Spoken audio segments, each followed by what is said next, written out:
पण welcome to new learning platform guys NTUGC net आणि आपला महाराष्ट्र सेट यांच्या दृष्टिकोनातून आपण पेपर फर्स्टसाठी एक पूर्णपणे topic wise unit wise series सुरू केली होती. यामध्ये आपण टीचिंग ॲप्टिट्यूडचे 7 लेसन कंप्लीट केले आहे.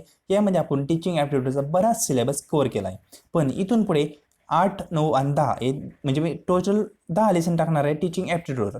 ते 3 लेसन तुम्हाला प्रिव्हियस इयर क्वेश्चनचे भेटतील. कारण मी का प्रिव्हियस इयर क्वेश्चन भेटले आहे तर कॅरेक्टरिस्टिक ऑफ लर्नर काही आणखी बऱ्याच कन्सेप्ट आहे तर प्रिव्हियस इयर क्वेश्चनच्या मार्फत आपण समजून घेऊयात.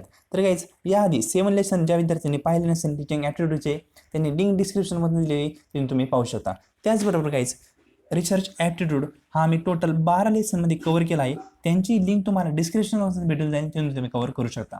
आणि गाईज जे विद्यार्थी या चॅनलवर नवीन आहेत त्यांनी नेट सेटसाठी या चॅनल सबस्क्राईब करायला विसरू नका जेणेकरून तुम्हाला नेट अँड सेटबद्दल प्रत्येक अपडेट या चॅनलवर भेटत जाईल. तर सुरू करूया आजचा व्हिडिओ. तर या व्हिडिओमध्ये आपण पाहणार आहोत टीचिंग ॲप्टिट्यूडचे प्रिव्हियस इयर क्वेश्चन.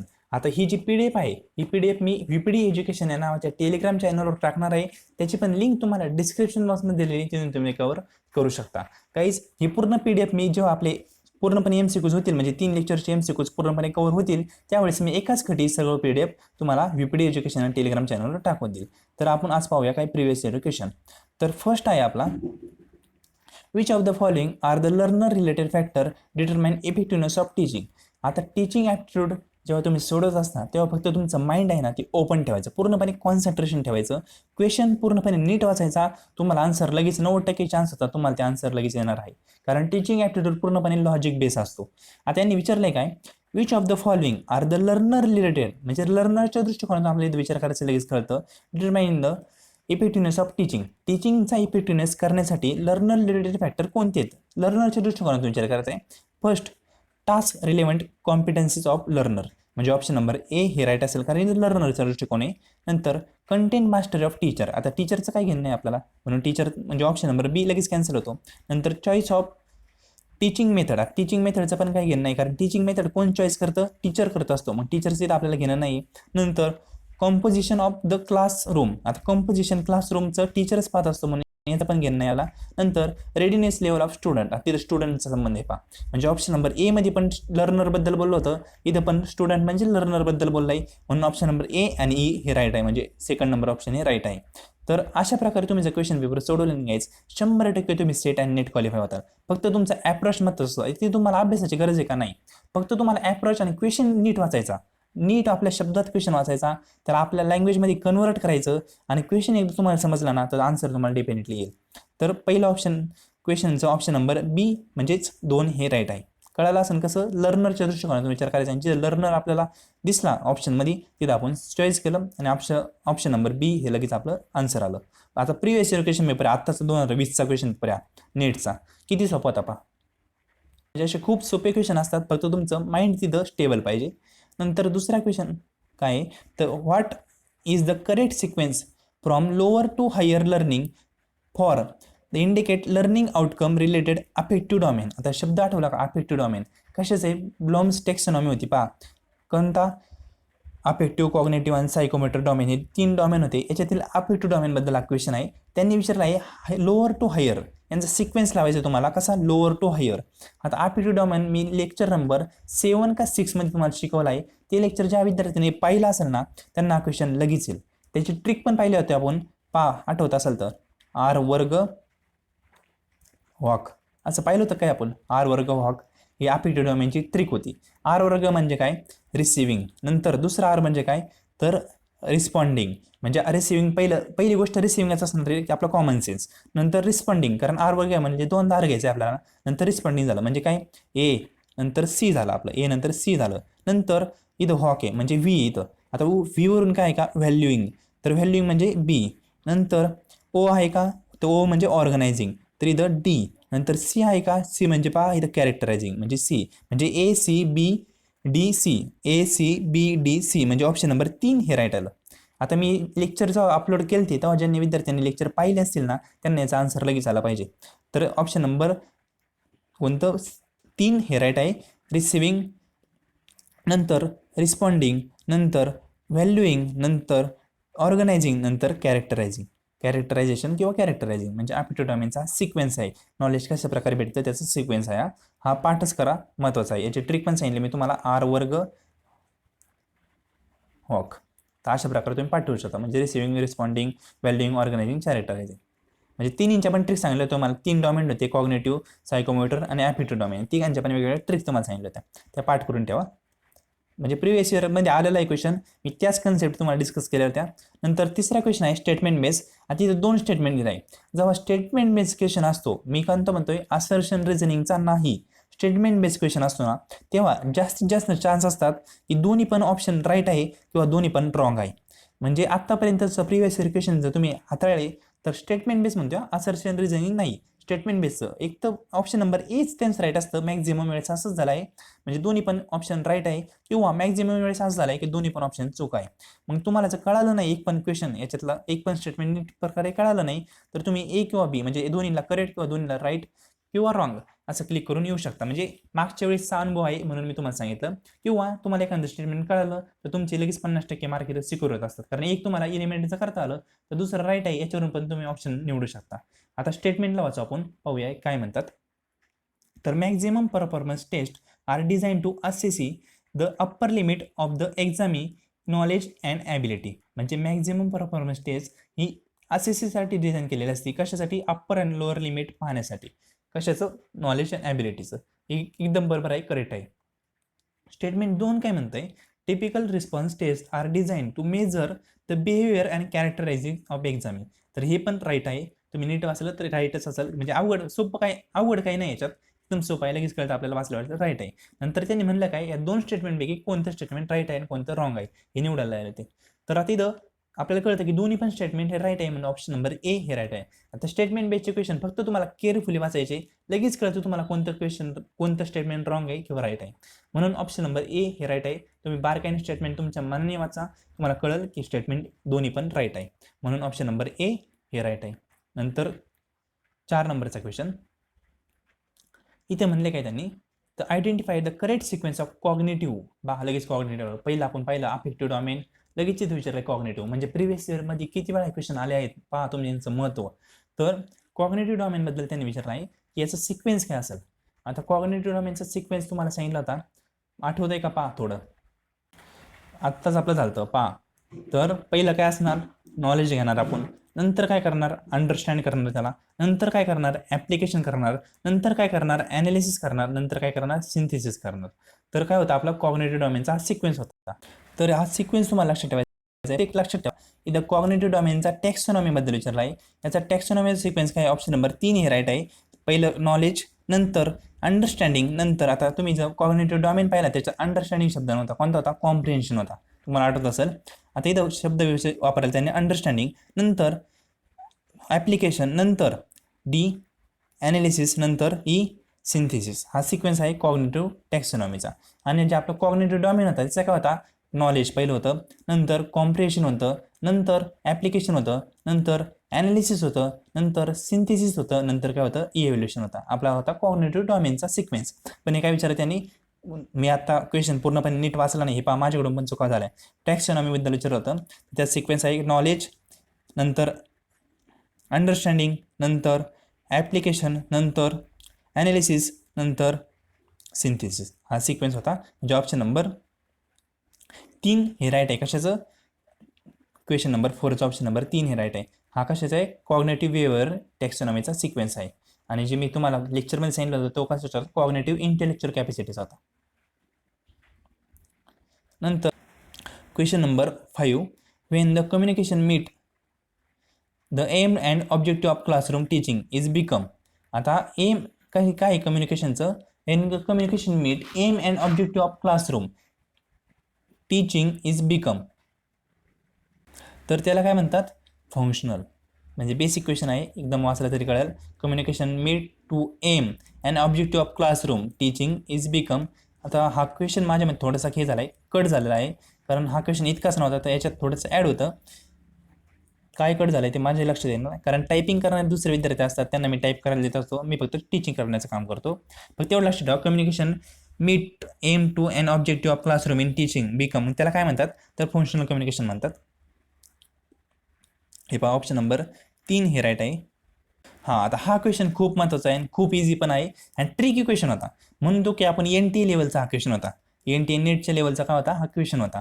तर यातमध्ये काय बनलंय, त्यांनी सिक्वेन्स दिला आहे कॉलम फर्स्ट आणि कॉलम सेकंडचा, यांना काय करायचं आपल्याला जोड्या लावायचा आहे. NTA UGC नेटचा प्रिव्हियस इयर क्वेश्चन पेपर आहे हा 2020चा, जो आत्ता क्वेश्चन पेपर झाला आपला NTA त्याच्यातील हा क्वेश्चन मी विचारला आहे. तर यामध्ये काय म्हणलंय, ऑन्टोलॉजी, नंतर एपिस्टोमॉलॉजी, नंतर मेथडॉलॉजी, नंतर मेथड. आता हे चारही कन्सेप्ट तुम्हाला माहीत असतील जर तुम्ही रिसर्च ॲप्टिट्यूड आहे तो तुम्ही लेसन पाहिला असेल तर. टोटल 12 लेसन मी डिस्कस केले, त्या 12 लेसनमध्ये त्याच्यातील पहिलंच लेसन आहे रिसर्च ॲप्टिट्यूडचं, ते तुम्ही पहा, तुम्हाला हे चारही कन्सेप्ट तिथे दिसतील. ऑन्टोलॉजी, नंतर एपिस्टोमॉलॉजी, नंतर मेथडॉलॉजी आणि मेथड यांचं सिक्वेन्स तुम्हाला लावायचा आहे. कशाशी सिक्वेन्स जुळतो ते आता लावूया आपण. तर ऑन्टोलॉजी म्हणजे काय, ऑन्टोलॉजी म्हणजे रिअलिझम, म्हणजे व्हॉट इज रिॲलिटी. ऑन्टोलॉजीचं आपण नाही का आठवलं तर पहा, रिॲलिटीच्या गोष्टी कशात करतात, ऑन्टोलॉजीमध्ये करतात. म्हणजे व्हॉट इज रिॲलिटी, रिॲलिझम. तर एचं बी हे राईट आहे, म्हणजे एचं सेकंड राईट आहे. नंतर एपिस्टोमॉलॉजी. आता एपिस्टोमॉलॉजी म्हणजे काय, स्टडी ऑफ नॉलेज. तुम्हाला सांगितलं होतं स्टडी ऑफ नॉलेज म्हणजेच काय, तर कशाची नॉलेजची स्टडी कशात करतात, तर पॉझिटिव्हिझममध्ये करतात. म्हणून ऑप्शन नंबर 4 हे राईट आहे बीचं. नंतर मेथडॉलॉजी. आता मेथडॉलॉजी म्हणजे काय, तर आयडिओग्राफिक, याच्यात आयडिओग्राफिक असतात. नंतर आता हे आयडिओग्राफिक जरी तुम्हाला याचं जॉईन नसतं झालं तरी तुमचं ऑन्टोलॉजी त्याच्यावरून तुम्हाला ऑप्शन नंबर लगेच कळत होतं. नंतर मेथड म्हणजे काय, तर मेथड म्हणजे एक सर्वे काय एक मेथड आहे. आपण जो डाटा गोळा करतो, डाटा कशामार्फत गोळा करतो, क्वेश्चन ॲरे असतात, फेस टू फेस इंटरव्ह्यू असतो, सर्वे असतो. तर मेथड ही काय एक सर्वे आहे, कशाची, डाटा वगैरे गोळा करण्याची. म्हणून ऑप्शन नंबर 4 हे राईट आहे. पुन्हा पहा ऑन्टोलॉजी म्हणजे काय, याचा ऑप्शन नंबर सेकंड, रिॲलिटीची गोष्ट करतात. नंतर एपिस्टोमॉलॉजी म्हणजे काय, तर पॉझिटिव्हिझममध्ये एपिस्टोमॉलॉजी असतात. स्टडी ऑफ नॉलेजची स्टडी कशात करतात, पॉझिटिव्हिझममध्ये करतात. नंतर मेथडॉलॉजी तो सीचं ए म्हणजे आयडिओग्राफिक, आणि मेथड म्हणजे काय, एक सर्वे काय मेथड आहे. तर सर्वे म्हणजे एक मेथड आहे. म्हणून ऑप्शन नंबर डीचं 3 हे राईट आहे. म्हणून क्वेश्चन नंबर 6चं ऑप्शन नंबर 4 हे राईट आहे. कळतंय नाही शिकवतोय ते, कळत असेल तर एकदा कमेंट बॉक्स नक्की कमेंट करत जा, थोडंसं मलाही कळतं तुम्हाला कळतंय का नाही. नंतर क्वेश्चन नंबर 7 पाहूया. Which of the following type of assessment is conducted periodically with the observe on standard. आता यांनी काय म्हणलंय, periodically with the observe of standard शब्द आला. एखाद्या स्टँडर्डशी आपलं कम्पॅरिझन करायचं आहे, त्याच्यानुसार आपलं असेसमेंट करायचं आहे. याला मी मागच्याच लेक्चरमध्ये आपलं जे 7 नंबरचं लेक्चर होतं त्यामध्ये मी कन्सेप्ट डिस्कस केला, त्यामध्ये तुम्हाला सर्वांचा अर्थ सांगितला होता. पहिलं काय होतं, फॉर्मेटिव्ह म्हणजे काय, जेव्हा लेक्चर चालू आहे तेव्हा जे असेसमेंट केलं जातं त्याला म्हणतो आपण फॉर्मेटिव्ह. आता सुमेटिव्ह म्हणजे काय, एक प्रीडिटर्माइंड स्टँडर्ड असणार. फायनल इयरची एक्झाम म्हणतो आपण, तिथं एक प्रीडिटर्माइंड स्टँडर्ड असतं. काय, 100 मार्काचा तुमचा पेपर असतो, असं एक स्टँडर्ड ठरलं असतं. आणि त्यात तुम्हाला किती मार्क पडतात त्याच्यानुसार तुमचं काय केलं असतं, कम्पॅरिझन केलं जातं. म्हणजे तुम्हाला इथं कळालं असेल, पिरियडिकली म्हणजे एक 6 महिना असतं किंवा वर्षाला पेपर असतो. आणि ऑब्झर्व कशा मार्फत केला जातं, एक स्टँडर्ड मार्फत केला जातो, त्याला म्हणतो आपण सुमेटिव्ह इव्हॅल्युएशन. तर याचं तुम्हाला आन्सर नंबर 7चं आन्सर नंबर सेकंड हे राईट आहे. तर हे पहा ऑप्शन नंबर 2 हे राईट आहे 7चं. आता नेक्स्ट क्वेश्चन, हा क्वेश्चन खूप इझी होता, फक्त तुम्हाला याच्यात तुमचं ग्रामर महत्त्वाचं होतं.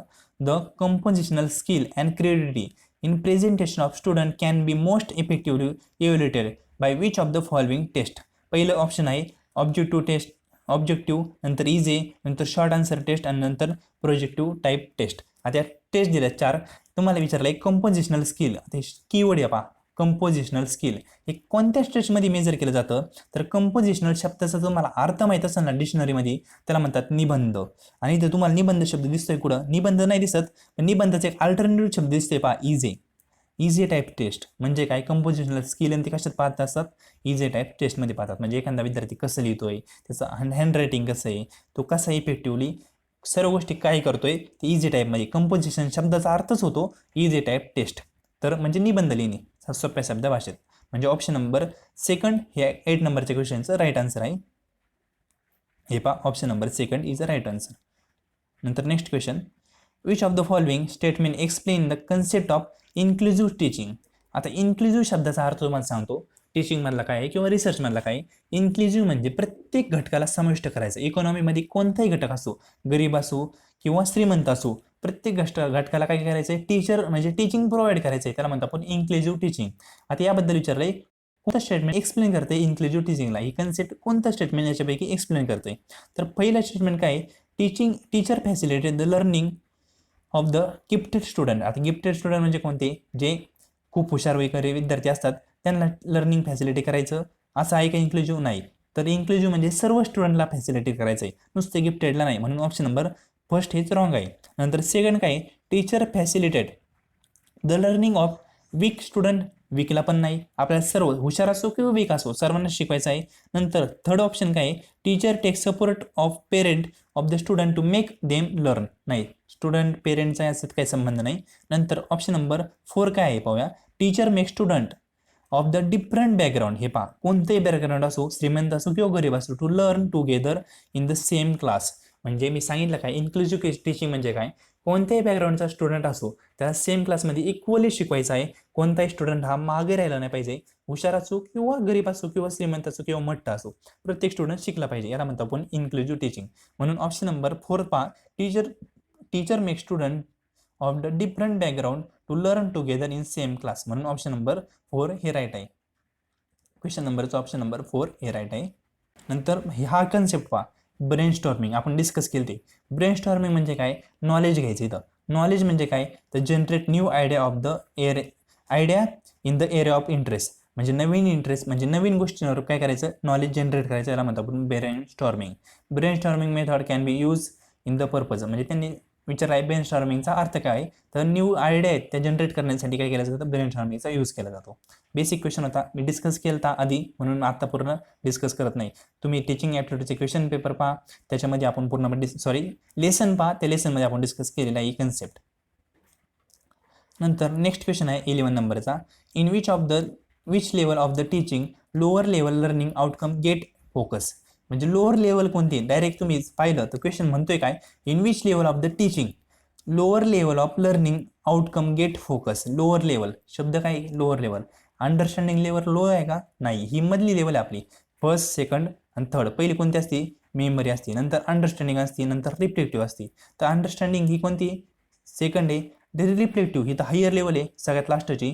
नंतर ऑटोनॉमस डेव्हलपमेंट. ऑटोनॉमस डेव्हलपमेंट आहे ना, ही या नंतरची, रिफ्लेक्टिव्ह नंतरची पण आहे, म्हणजे सगळ्यात टॉप लेवल आहे. मग आता लोअर इथं कोणती, मेमरी लेवल. म्हणून मेमरी लेवल काय, लोअर लेवल आहे, त्याच्यात फोकस केला जातो आउटकमसाठी. तर बेसिक क्वेश्चन आता फक्त लोअर लेवल विचारले होते यामध्ये. नंतर क्वेश्चन आहे, लर्निंग ऑब्जेक्ट मीन्स. आता लर्निंगचं ऑब्जेक्ट काय असतं, लर्निंग एक्सपिरियन्स, कन्साइज आउटकम, नंतर अकॅडमिक अचिव्हमेंट, नंतर इंटेंडेड लर्निंग आउटकम. तर ऑप्शन नंबर 4 हे राईट आहे. हा क्वेश्चन आहे ना, इतक्या वेळा आला आहे ना, लर्निंगचं एम काय असतं किंवा टीचरचं एम काय असतं शिकवण्यामागचं, तर आउटकम पाहिजे असतं त्यांना, ते एम असतं. हा शब्द लक्षात ठेवा, आउटकम. लर्निंगचं आउटकम आपल्याला पाहिजे असतं. इंटेंडेड लर्निंग आउटकम हे लर्निंगचं काय ऑब्जेक्टिव्ह आहे, हे लक्षात ठेवा. म्हणून ऑप्शन नंबर 4 हे राईट आहे. क्वेश्चन नंबर 12चं हे पहा, option number 4 is right answer. आता question number 13, a teacher intend to find out of the learning difficulties of student in which of the following test can be use. आता learning difficulties आहे स्टुडंटच्या, त्या find करायच्या टीचरला, तो कोणती taste use करणार, म्हणजे कोणती टेस्ट लावणार त्यासाठी ते विचारलं आहे. याचं मी तुम्हाला शिकवलं आहे सर्व टेस्ट. तर याची ते पहिली सुमेटिव्ह म्हणजे काय, इयर एंडला आपण जे इव्हॅल्युएशन करतो त्याला म्हणतो आपण सुमेटिव्ह, म्हणजे फायनल पूर्णपणे कोर्स संपल्यानंतर असतं. नंतर परफॉर्मन्स टेस्ट, इथं परफॉर्मन्स मधला जातो. नंतर फॉर्मेटिव्ह म्हणजे काय, जे लेक्चर चालू आहे, चालू लेक्चरमध्ये जे आपण इव्हॅल्युएशन करतो त्याला म्हणतो फॉर्मेटिव्ह. नंतर डायग्नोस्टिक्स, ऑप्शन नंबर 4 ए राईट आहे. डायग्नोस्टिक म्हणजे काय, तुम्हाला डॉक्टरचं उदाहरण दिलं तर पहा. डॉक्टर म्हणजे काय, डॉक्टरकडे आपण गेलो तर डॉक्टर काय करत असतो, आपल्याला काय डिफिकल्टीज आहे, म्हणजे आपल्याला काय दुखतंय, हे सर्व गोष्टी काय करतो, फाइंड करतो आणि त्यांना सोडवण्याचं काम करत असतो. मग इथं पण त्यांनी विचारलं आहे, टीचर काय करतो, teacher find out the learning difficulty म्हणजे डायग्नोस्टिक. इथं काय करणार, निदान करणार, आपल्या गोष्टींना सोडवण्याचं काम करणार. डायग्नोस्टिक शब्दाचा अर्थ काय होतो, निदान करणं, म्हणजे एखादी गोष्ट सोडवणं. म्हणून option number 4 is a right answer. Question number 13चं डायग्नोस्टिक शब्दाचा अर्थ तुम्हाला माहित असेल, निदान करणे, एखादी गोष्टचं सोल्युशन काढणे, म्हणजे डायग्नोस्टिक टेस्ट. म्हणजे तसं म्हणलंय पण त्यांनी लर्निंग डिफिकल्टीज फाइंड आउट करायचे आहे, त्यासाठी आपण डायग्नोस्टिक टेस्ट वापरणार. आता स्नोबॉल सॅम्पलिंग बद्दल क्वेश्चन आहे. तुम्ही रिसर्च ॲप्टिट्यूडचा आपण सॅम्पलिंगचे टाईप पाहिले होते बघा. रँडममध्ये 5 टाईप होते आणि नॉन रँडममध्ये काय होते, 5 टाईप होते. तर त्याच्यातील स्नोबॉल सॅम्पलिंग याबद्दल क्वेश्चन आहे. तर स्नोबॉल सॅम्पलिंग ही रँडम होती का नॉन रँडम, तर नॉन रँडमचा टाईप आहे. हा नॉन रँडमचा स्नोबॉल सॅम्पलिंग हा टाईप आहे. नंतर यामध्ये विचारलं snowball sampling is the process of selecting sample using काय नेटवर्क. याच्यामध्ये तुम्हाला उदाहरण दिलं तर पहा, एखादा आपल्याला चोर शोधायचा आहे, तर चोर शोधण्यासाठी पोलीस काय करतात, एखाद्या आरोपीला पकडतात त्या गँगमधल्या. त्या गँगमधला जो आरोपी पकडलाय तोच सांगतो पुढच्या आरोपी कुठं आहेत. ते पुढचे आरोपी जे पकडले पोलिसांनी ते बाकीचे आरोपी सांगतात बाकीचे आरोपी कुठे आहे, म्हणजे पुढची गँग त्यांची कुठे आहे. अशा प्रकारे काय करतात ते नेटवर्क तयार करतात. कशामध्ये, स्नोबॉल सॅम्पलिंगमध्ये.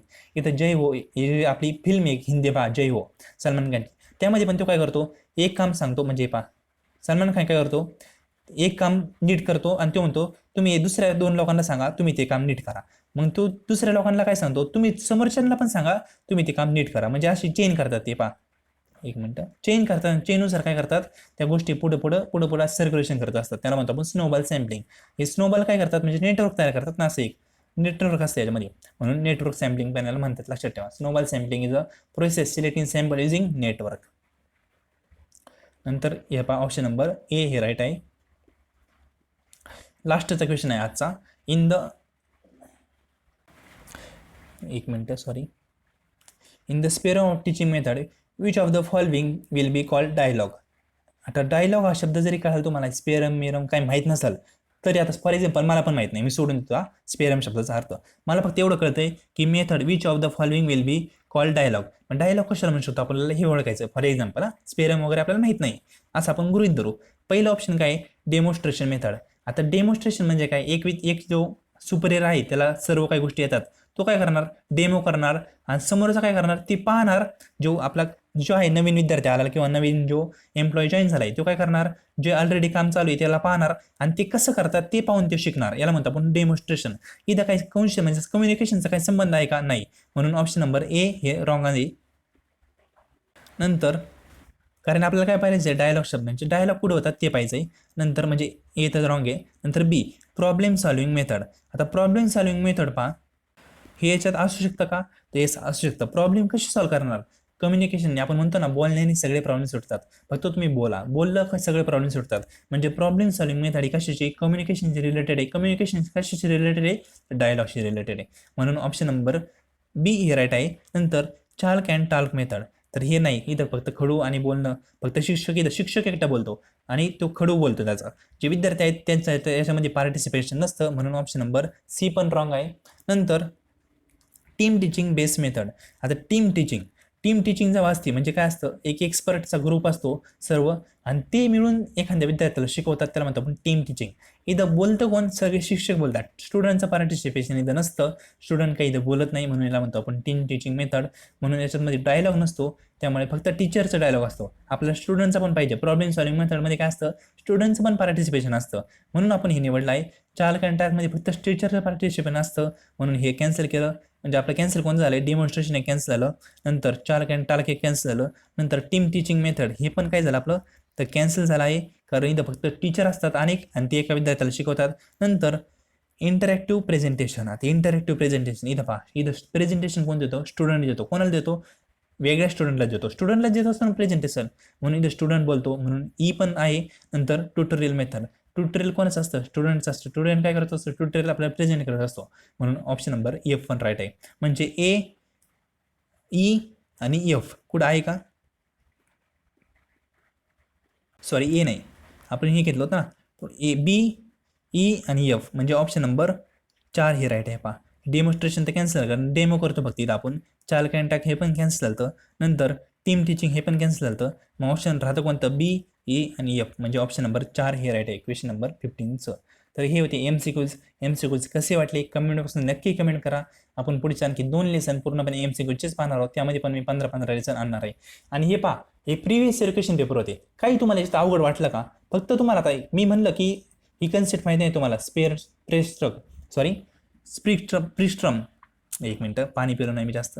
स्पेक्ट्रम. आता स्पेक्ट्रम कन्सेप्ट तुम्हाला माहीत नसेल तरी मी तुम्हाला काय म्हणलं, फक्त तुम्हाला काय ओळखायचं आहे, ते डायलॉग जिथं असताना ते कन्सेप्ट ओळखायचे आणि त्याच्यात तुम्हाला आन्सर निवडायचं आहे. म्हणून तुम्ही काय केलं, काय इलिमिनेट म्हणजे जिथं डायलॉग नाही ते काय केले, कॅन्सल केले आणि ज्याचे डायलॉग असू शकतात ते निवडले. तुम्हाला ऑप्शन नंबर 4 हे लगेच राईट आलं. आता इथं जास्त बोलून माझा घसा कोरडा होतोय. तुम्हाला हा व्हिडिओ आवडला असेल तर नक्की मित्रांशी शेअर करा आणि हा व्हिडिओ कसा वाटला कमेंटमध्ये नक्की कमेंट करा आणि व्हिडिओ पाहिल्याबद्दल थँक्यू. फ्री ऑफ कॉस्ट आहे विद्यार्थ्यांनो. फक्त मी जे एफर्ट करतोय याचा तुम्ही पण चांगल्या प्रकारे अभ्यास करा. तुम्ही जर सेट आणि नेट क्वालिफाय झाला ना याच्यातच मला सॅटिस्फॅक्शन आहे. नक्की मित्रांशी शेअर करा. व्हिडिओ पाहिल्याबद्दल धन्यवाद. थँक्यू.